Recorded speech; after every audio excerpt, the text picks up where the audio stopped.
Bien, nos vamos ahora hasta el Palacio de la Moneda. Habla el presidente Gabriel Boric, encabeza la ceremonia de entrega del informe de la Comisión para la Probidad. Lo escuchamos. Estas cuestiones tan importantes como se habla de la Comisión Marcel o la Comisión Engel, hoy día va a llevar tu nombre este trabajo que entre los 5 realizaron de tan buena manera. Ramiro Mendoza, Janet von Boldersdorf, Ignacio Irarrázaval, Francisco Agüero y también, por cierto, a Valeria Lubert en su rol de secretaria ejecutiva que ustedes también han destacado.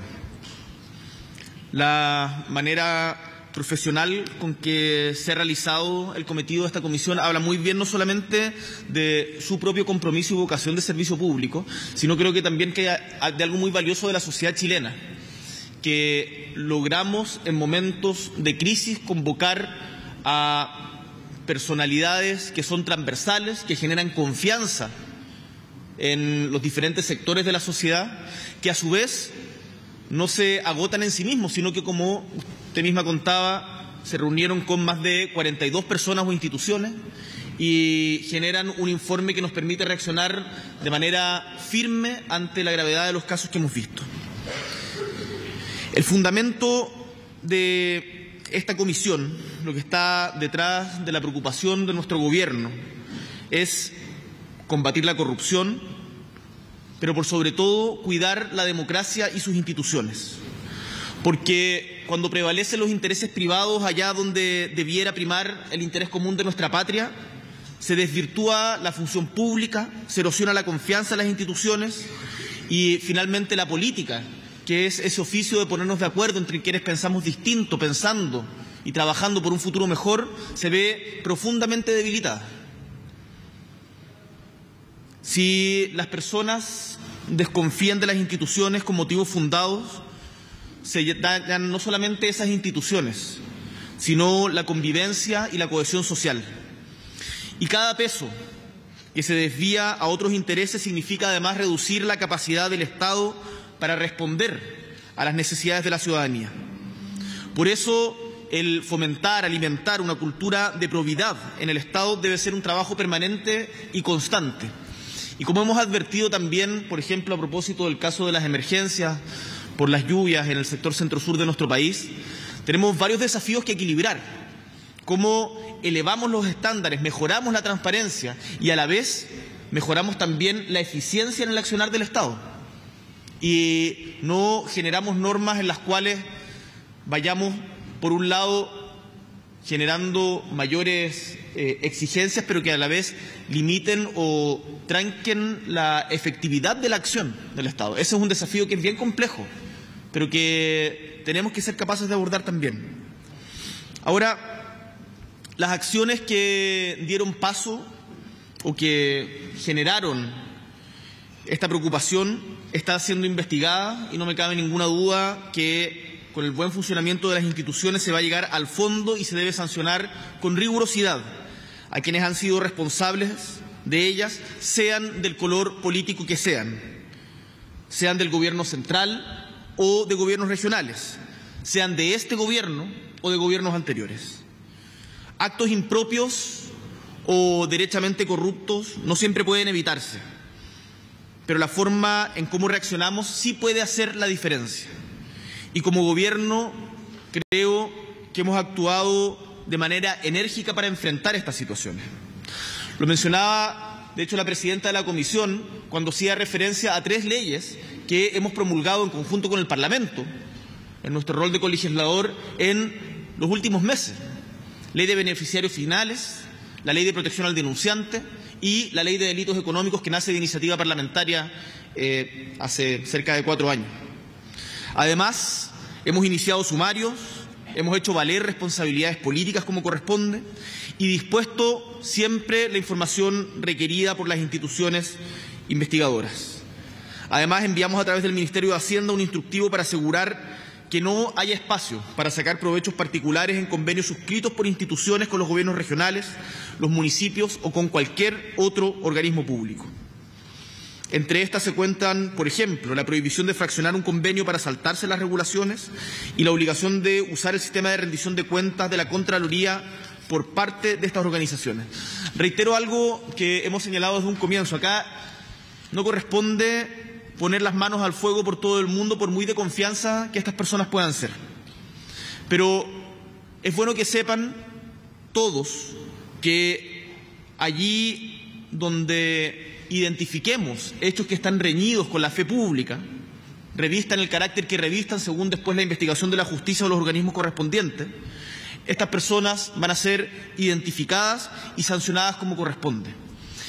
Y además, creo también importante que esto también aplica contrario censo, porque las investigaciones pueden dar cuenta de que se cometieron o no se cometieron actos ilícitos.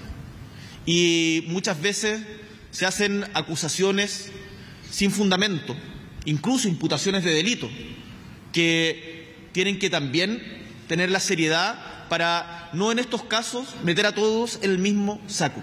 Acá tenemos que ser muy duros, muy rigurosos, muy estrictos con quienes cometen irregularidades, con quienes dañan la confianza de la ciudadanía de las instituciones. Pero a su vez, para poder lograr ese objetivo, no se puede sencillamente pretender disparar a la bandada, independiente del color político, porque eso también termina dañando nuestra democracia y abriéndole paso a los populismos. Chilenas y chilenos, haber convocado a esta comisión y recibir hoy sus propuestas significa que nos estamos haciendo cargo en conjunto, como Estado, de fortalecer la capacidad del Estado de prevenir y combatir la corrupción.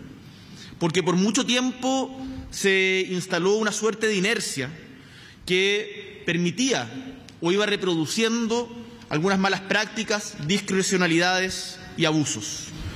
Como Gobierno recibimos estas recomendaciones con mucha responsabilidad.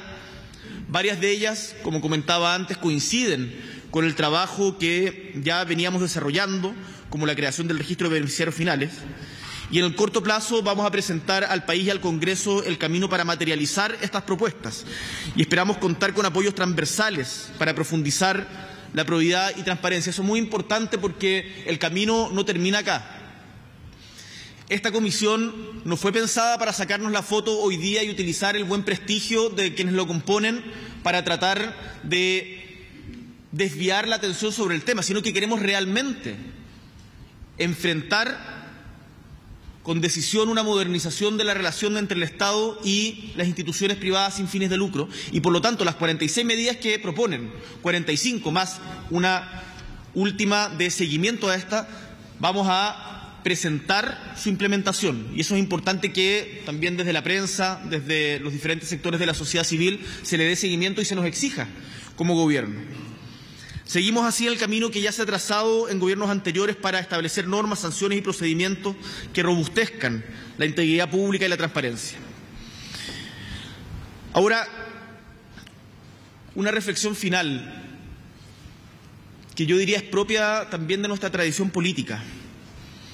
Si hoy decidimos aumentar las regulaciones, subir los estándares, hacer más estrictos los procedimientos, no es para inhibir la participación de la sociedad civil, sino para hacerla más robusta e incidente. Es importante no estigmatizar injustamente a muchas fundaciones que hacen un trabajo serio y responsable, porque como decía María Jara Quemada, por un puñado de casos no se puede juzgar a todo el mundo. Hoy están siendo investigadas 53 organizaciones de las más de 300.000 que están inscritas en el registro de personas jurídicas sin fines de lucro.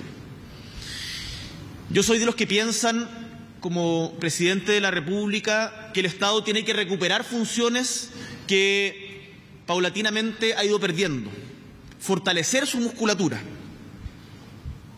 Pero también es cierto que para llegar con más eficiencia a las comunidades, con más cercanía y empatía, es mucho mejor en ocasiones apoyarse en organizaciones de la sociedad civil.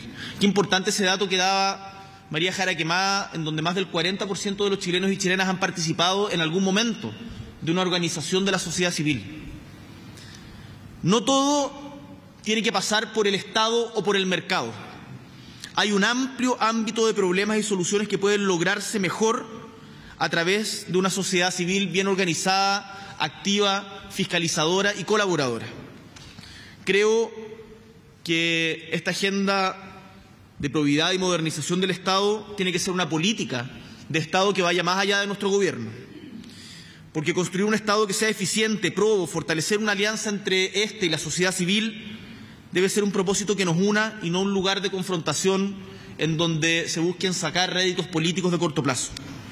Frente a estos objetivos yo espero que no existan mayores diferencias, sino un gran acuerdo país. Ustedes, integrantes de la comisión, han realizado una gran contribución el día de hoy y se los agradezco en nombre de todos los chilenos y chilenas. Muchísimas gracias. Bien, ahí escuchábamos al presidente Gabriel Boric cuando ya se ha entregado el informe final de la Comisión para la Probidad que encabezó la abogada María Jara Quemada.